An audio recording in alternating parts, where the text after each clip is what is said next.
6 heures, son réveil sonne. Tu vois, le temps qu'il se réveille, 6h10, il descend de son lit, il boit son petit café à 6h15, 6h25, il fait son petit caca, et 7h moins 20, il met sa soutane, comme ça il sait bien qu'il lui reste 18 minutes pour traverser la grande prairie qui va, et il peut faire sa messe à 7h. Et pour avoir ce rythme de vie, tous les jours à 9h, il est dans son lit, et ce jour-là, il monte son escalier pour aller dormir. 9h moins 5, il entend, je dis, tiens, un bien fidèle a besoin de moi.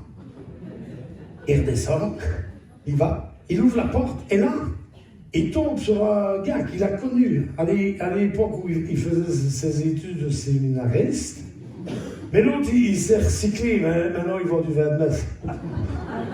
J'ai trouvé un tout bon.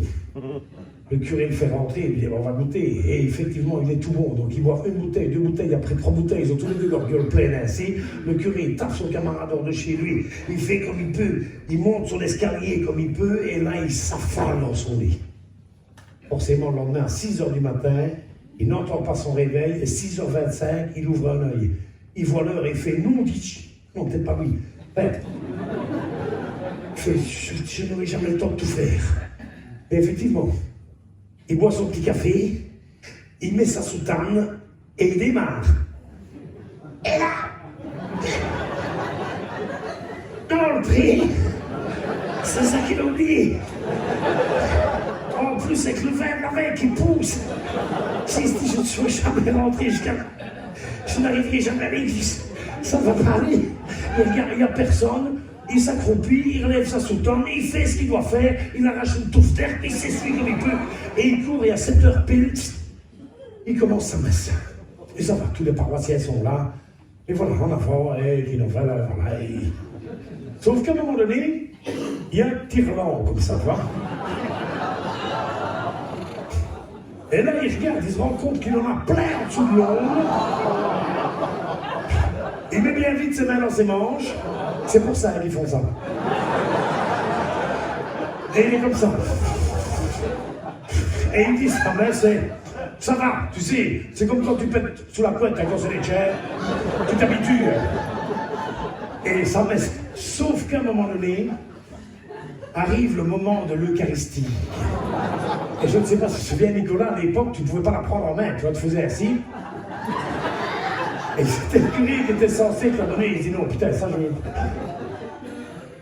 Il monte, grand étonnement, tous les fidèles, il monte en chair de vérité, il prend son micro et il fait mes frères, Dieu m'a dit, ils se servent eux-mêmes.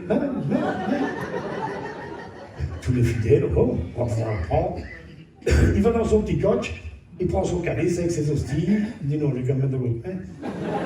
Il met sa main derrière son dos, il fait voilà, allez-y, vous la prendre. C'est tous les jours, on peut, ben oui, c'est Dieu qui l'a dit, à la vie. C'est les premiers, ils sont un petit peu hésitants, quoi, tu vois, ils n'osent pas trop, ils prennent, il ne se passe rien, ils la mettent eux-mêmes dans sa bouche, ceux derrière voient que finalement il n'y a pas trop de problème, donc c'est un des derniers, déjà beaucoup plus cool, tu vois. Il arrive, il fait t'as que celui-là, t'as pas des grilles, ça. Ah non, pour le mettre, c'est merci à nous.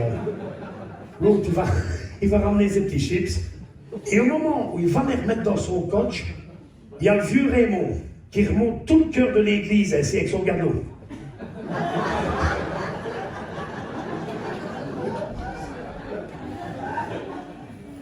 Et là, le curé, il se dit merde, on va parler, parce que s'il lâche son gadon pour prendre une hostie, il va voler sa fracataire, ça va prendre 2 heures. Effectivement, le vieux Raymond est assis.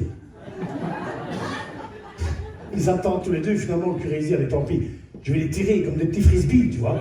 Et il commence à les envoyer ainsi, mais le vieux Raymond, il n'a pas été au tari dans une vie. Il essaye, ça pète sur son front, dans son bazar, enfin bref, il en a partout. Finalement, il n'en reste plus qu'une, il dit, allez, tant pis, hop, le corps de Christ. Il va remettre son calice, hein. Il t'évite sa aise, revient même à Madame ton chapeau sans prêt, et voilà, tout le monde se retourne, et il se retrouve enfin dans la sacristie, il est en train de se laver les mains, en se disant, putain, il n'y a personne qui a rien remarqué, ça s'est bien passé. Et là, il entend le cliquetis du cadeau du vieux Raymond qui arrive ainsi. Ah! Ah!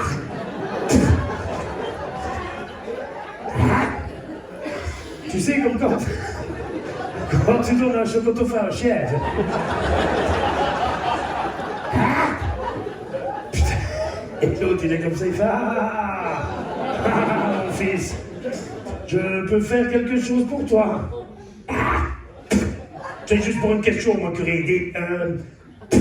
Qu'est-ce que tu mets donc dans tes hosties? C'est le corps du Christ. Oh, j'ai dû avoir le cul, moi.